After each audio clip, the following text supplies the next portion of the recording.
Hello दोस्तों, राधे राधे। सभी से सुनाने जा रहे हैं आप सबको कजरी की।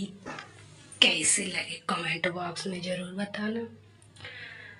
हमारा कजरी अच्छा लगे तो लाइक करना, सब्सक्राइब करना, ज़्यादा से ज़्यादा शेयर करना। सभी से राधे राधे। हमारे चैनल पे नए हो तो आप सब सब्सक्राइब कर ले, कमेंट करें। जय माता दी।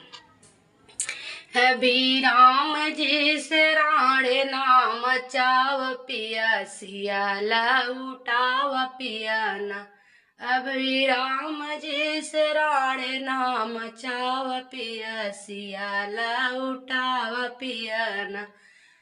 अब राम जी से राणे नाम चाव पिया सियाला उठाव पियाना।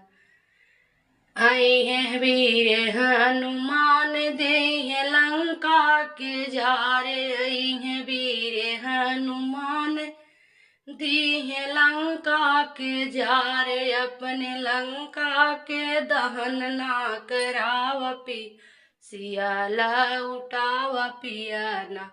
अपने लंका के दहन ना कराव पिया सियाला उठा पियाना। अभी राम जी से राणे नाम चाव पिया सियाला उठाव पियाना। अभी राम जी से राणे नाम चाव पिया सियाला उठा पियाना। हुई है राम से लड़ाई, मारी जाई है तोहरी भाई। हुई है राम से लड़ाई, मारी जाई है तोहरी भाई। अपने लंका के नाश ना कराव पिया सियाला उठा पियाना। अपने लंका के नाश ना कराव पिया सियाला उठाव पियाना।